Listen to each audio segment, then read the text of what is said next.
Just to myself for most of high school, and then when I got into college I started talking more about it, and then now obviously I'm coming out with it because it's really nothing to be ashamed about. And that's the whole thing with MRKH girls and women, is that it's not talked about. So it puts this stigma on it that it's a bad thing, and it's not a bad thing. It's just something that makes all the MRKH women unique. And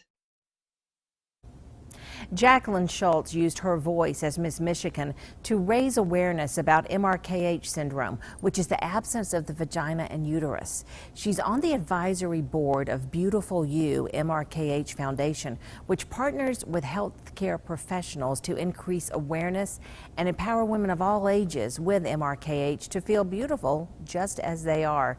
And interestingly, my guest here today, Dr. Larry Layman, is involved in a research project. He's got a big grant, and he's working with the National Institute of Health to look for genetic causes of MRKH, but one of the people that they partner with is that foundation.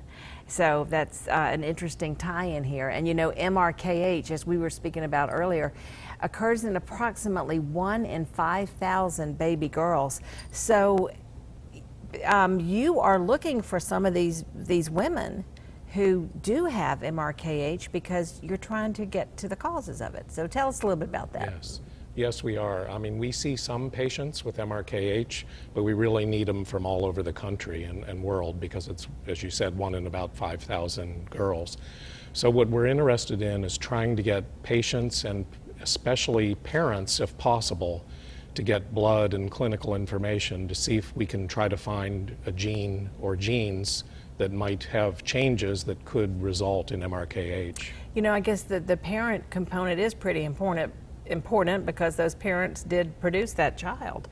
I was interested in some of the things that Jacqueline talked about, and one of them was that, you know, diagnosis can be really tricky because a lot of times you don't know until a girl doesn't start her period.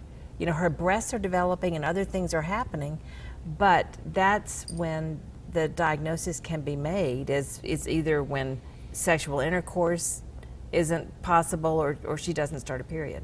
Yeah, that's right. I mean, so girls would have normal puberty, as you said, breast development, pubic hair under their arms, but never have a period. So ideally, this could be picked up in the newborn time if girls are examined for the presence of a vagina in the newborn nursery, but that doesn't always happen. So we tend to see people when they're adolescents, like you said, who have puberty but have not started their period. I can't imagine anything that would be harder for a teenage girl to try to comprehend when there's already so much going on when you're an adolescent. Yeah, for sure. And you can also have other things associated. You could be missing a kidney, you can have some bone abnormalities, you could have fusion of your spine. Sometimes people have small hands or feet or other bone things. Because this is a developmental disorder, yes, is that right? Yes, and the uterus, vagina, and kidney develop together. So if you have abnormalities in the kidney, uterine and vaginal abnormalities are more common, and vice versa. Well, that makes a lot of sense. And some patients have heart valve defects and deafness. That's not as common. It's skeletal and missing a kidney are the two most common things we see. How long will your study be going on? Well, it's a 5-year grant that we just got from the NIH, and we've collected already 140 to 150 patients over the years. We've studied this with some preliminary information and data. You have to have preliminary data to get a grant. And so we've been collecting families, and we've been doing sequencing of family members and the affected patient. But we need many more people because the genetics is complicated. Well, you know, I'm sure that there are people who just heard the commercial for this, and when they heard that acronym, they knew right away, oh, this is something I want to watch. My cousin has this, I have this. So hopefully we'll be able to help get the word out that you are looking for people to be a part of this. How can they contact you? Well, they can contact me at my email, lalayman@augusta.edu, or Lynn Chorick who's my lab research head person at lchorik at augusta.edu, or talk to Tony Baker. Right.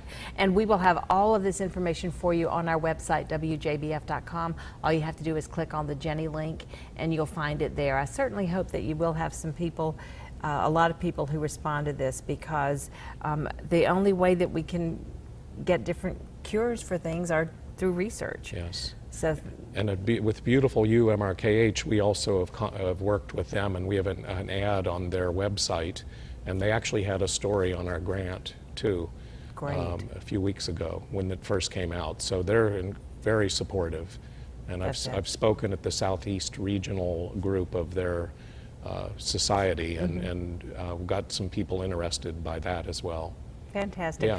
Dr. Layman, thank you for what you're doing. Yes, and I thank you. appreciate your time today. Yes, thank you very much. We'll be right back. Don't go away. As promised, Peter Brannigan will sing one of his songs from the musical Catch Me If You Can. Stay with us.